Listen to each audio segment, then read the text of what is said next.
Masih bersama kami di Indonesia, pemirsa, seorang warga tewas terseret arus sungai Konaweha, Sulawesi Tenggara. Korban merupakan penambang pasir yang meninggal saat menyeberangi sungai.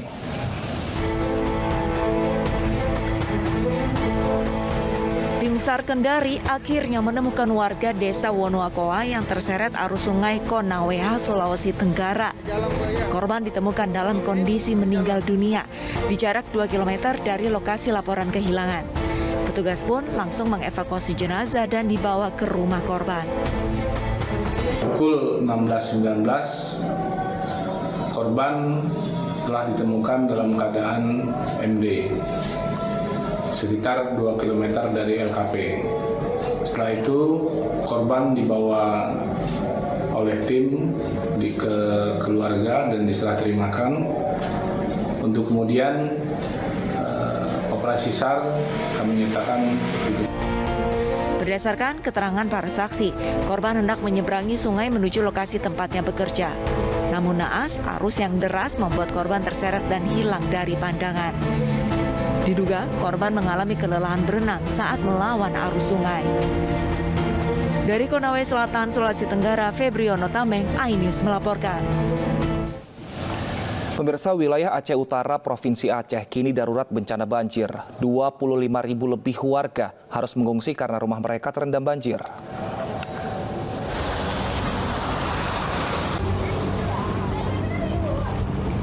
Ketinggian air banjir di Aceh Utara masih signifikan dan belum surut. Curah hujan membuat air banjir merendam 16 kecamatan di Kabupaten Aceh Utara. Lebih dari 11.000 kepala keluarga harus mengungsi ke tempat yang lebih tinggi. Aktivitas warga pun lumpuh total. BPBD Aceh Utara menyiagakan rapid boat atau kapal mesin untuk mengevakuasi warga dan mendata korban banjir. Petugas mencatat terdapat penambahan lokasi yang terdampak banjir. Ketinggian banjir bervariasi dan kini mencapai 2 hingga 3 meter. Penambahan daripada kecamatan yang terdampak, ya. Oke. Selanjutnya kita melihat adanya korban terdampak, yaitu masyarakat yang terdampak terdapat 11.320 KK dengan jumlah jiwa 38.287 jiwa. Itu yang terdampak, update sementara sampai jam sekarang, ya. Sementara itu, dengan meluasnya banjir di Aceh, petugas kepolisian dan tim kesehatan harus mengarungi banjir guna mengevakuasi ibu hamil di Desa Gedebang, Kecamatan Loksukon, Kabupaten Aceh Utara. Korban bernama Dewi ini hanya bisa pasrah karena kondisinya yang lemah akibat pendarahan. Mau operasi. Operasi. Anak ketiga. Udah berapa lama terjebak, Bu, di dalam air? 1,5 jam atau 2 jam lah. Dari tadi, Bu. Jadi harus dievakuasi tadi, Bu. Iya. Memang harus segera nih, Bu, ya? Iya, segera memang harus operasi. Udah 2 hari. Kondisi banjir di Aceh saat ini merupakan banjir terparah kedua selama tahun 2022. Warga yang mengungsi pun semakin banyak, lantaran ketiga sungai di Aceh semakin meluap akibat hujan yang terus mengguyur Aceh. Warga berharap pemerintah segera bertindak dan segera mengantisipasi banjir yang semakin meluas. Dari Aceh Utara, Aceh, Armia Jamil dan Muhammad Jafar Yusuf, iNews melaporkan. Ya, pemirsa, untuk mengetahui kondisi banjir di Aceh sudah bersama dengan kami saat ini Dr. Ilyas Yunus, Kepala Pelaksana Badan Penanggulangan Bencana Aceh. Selamat siang, Bapak Ilyas. Ini sudah hampir sepekan, Pak. Banjir telah melanda Aceh dan sudah ditetapkan siaga darurat. Saat ini penanggulangannya seperti apa, Pak?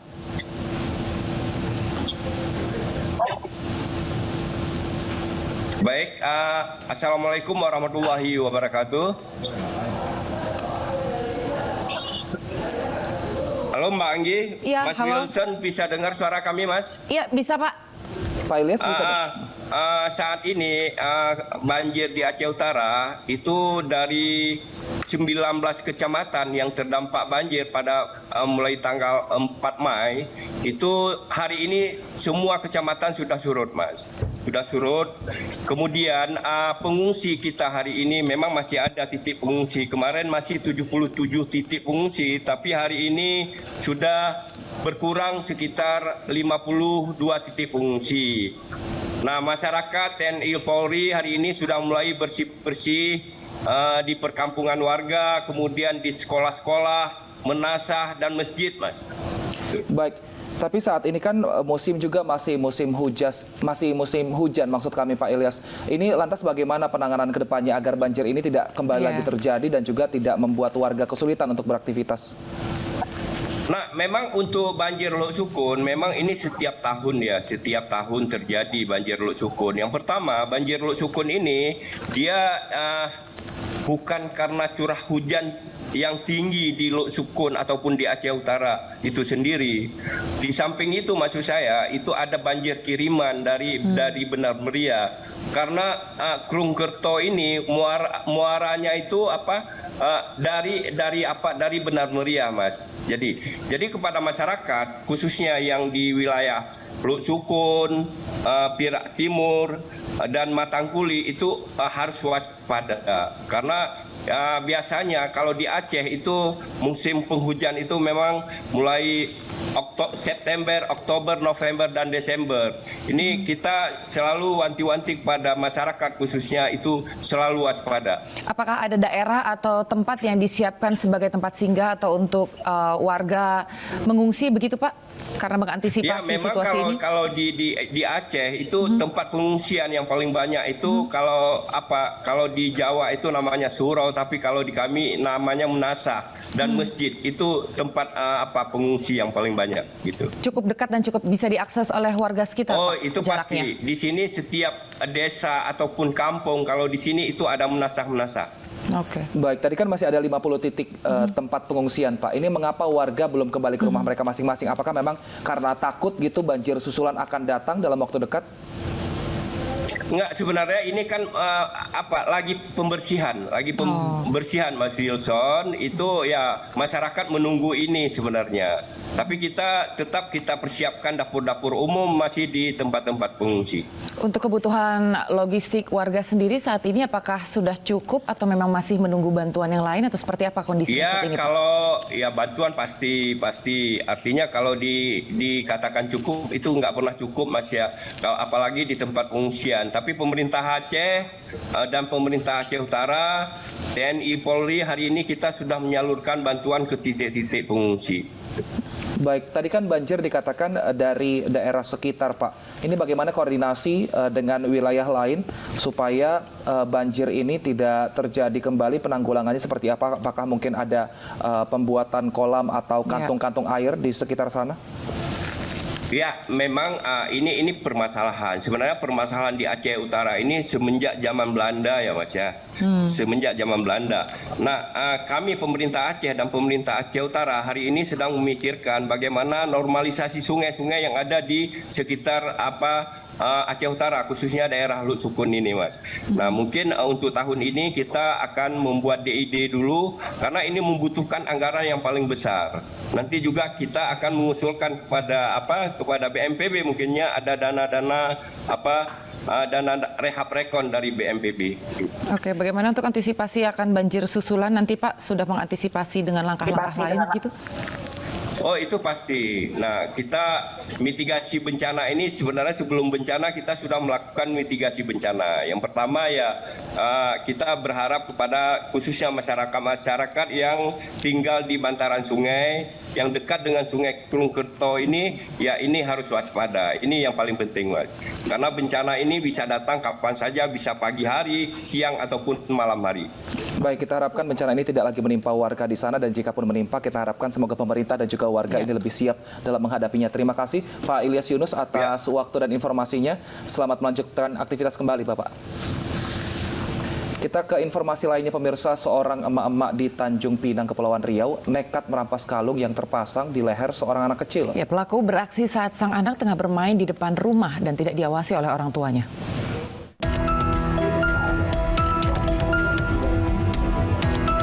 Aksi seorang emak-emak merampas kalung yang terpasang di leher anak kecil di Tanjung Pinang, Kepulauan Riau terekam kamera pengawas.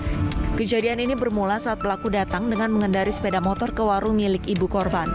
Pelaku kemudian berpura-pura tengah mencari rumah kontrakan dan pengasuh anak. Saat mengobrol, pelaku pun minta dibuatkan mie rebus. Karena memang berjualan, ibu korban pun tidak curiga dan pergi ke dapur untuk menyiapkannya. Saat itulah pelaku merampas kalung emas milik anaknya. Ibu korban sadar setelah mendengar suara mesin sepeda motor dan melihat pelaku kabur. Apalagi didapati anak korban menangis karena kalungnya diambil. Saya bilang nama saya jualan ya kan, Pak. Nah, saya bawa lagi ke belakang sama telur gitu. Udah tuh taruh kompor ke kualitas kompor.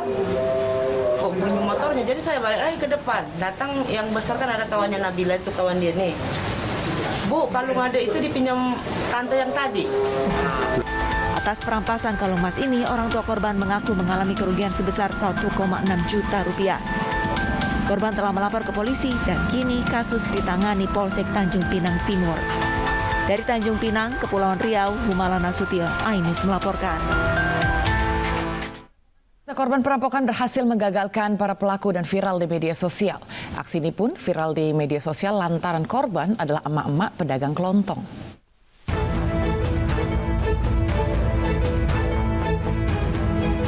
Sebuah video aksi penggagalan perampokan ramai di media sosial. Seorang mama berlari mengejar motor yang ternyata adalah perampok. Mama pun berhasil menjatuhkan motor pelaku dan langsung ditangkap warga. Aksi ini terekam kamera pengawas. Awalnya pelaku membeli telur sebanyak 4 kg, lalu pelaku meminta 2 kg telur kembali. Saat korban mengambil telur di dalam toko, pelaku mengambil dompet yang berisikan uang sebanyak Rp6.900.000. Sontak korban pun mengejar pelaku. Pelaku langsung diamankan dan dibawa ke Polsek Sawangan untuk diproses hukum. Yang diduga sebagai pelaku ini adalah suami istri, namun untuk datang ke warung tadi secara bersama-sama dan yang melakukan pengambilan barang adalah yang laki-laki. Lahiran istri saya. Buat lahiran istri saya. Buat biaya lahiran istri. Pelaku nekat mencuri karena istrinya tengah hamil 5 bulan dan butuh biaya persalinan. Atas perbuatannya, pelaku dijerat dengan pasal 365 tentang pencurian. Dari Magelang, Jawa Tengah, Puji Hartono, Ainis melaporkan. Baik pemirsa, untuk mengetahui bagaimana kronologis korban menggagalkan perampokan, saat ini sudah bersama dengan kami Ibu Susiani. Selamat siang, Ibu. Siang. Ibu saat itu nggak takut, Bu, nekat gitu langsung mengejar pencuri. Yang ada di benak Ibu saat itu apa, Bu? Ya, karena saya ada tas tadi di kasir, saya taruh tas saya di kasir itu, saya sendiri, masnya itu tadi di depan kasir. Saya tetap, feeling saya mengatakan, masnya itu mungkin ada yang nggak beres dengan belanjanya tadi. Terus akhirnya saya berkesimpulan, dia akan berbuat jahat di warung saya itu. Tapi Ibu kan saat itu lari nggak bawa apa-apa ya, Bu? Seandainya lumayan jauh begitu ya. Seandainya saat itu pencurinya membawa benda tajam, sempat terbesit nggak, Bu?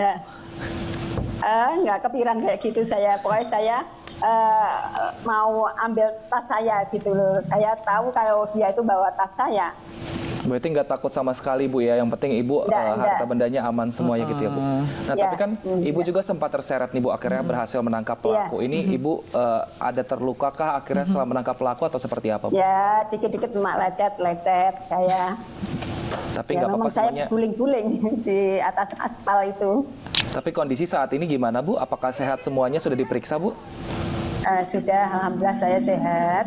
Ya, cuma saya ke puskesmas ya minta obat supaya kering-kering luka saya gitu.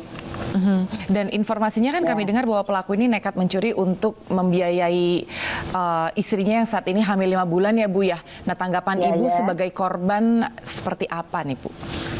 Ya, kenapa ya seorang ibu yang hamil kok mau melahirkan kok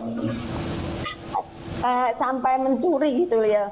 Kok gimana kerja yang halal, gimana kita kan ya punya saudara, saling tolong menolong, mungkin bisa saling minta bantuan pada orang-orang sedekat kita, mungkin bisa kalau kita itu minta tolong yang bagus.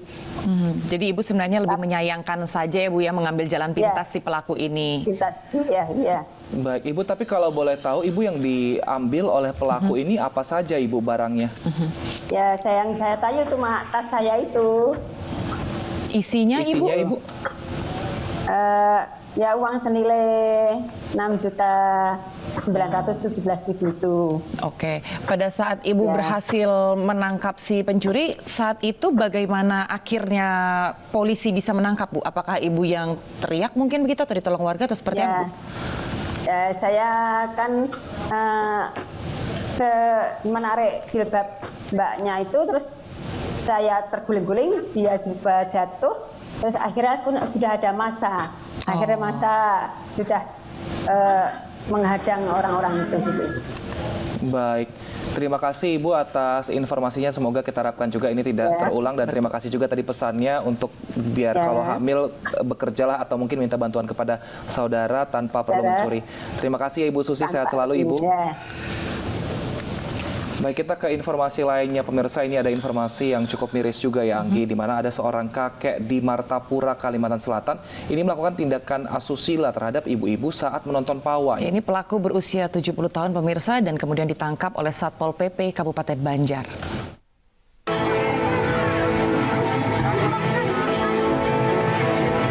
Inilah aksi cabul musli pria berusia 70 tahun yang meremas bokong seorang ibu-ibu. Lansia ini melancarkan aksi bejatnya saat korban tengah asik menonton pawai di Martapura, Kabupaten Banjar, Kalimantan Selatan. Tak hanya sekali beraksi, pelaku juga tertangkap kamera meremas seorang ibu lainnya. Atas aksinya, pelaku pun ditangkap oleh Satuan Polisi Pamong Praja, Kabupaten Banjar. Pelaku asal Desa Pasar Jati, Kecamatan Astambul, Banjar ini mengaku sudah sering beraksi di tempat umum. Tercatat ada 5 orang yang sudah menjadi korbannya.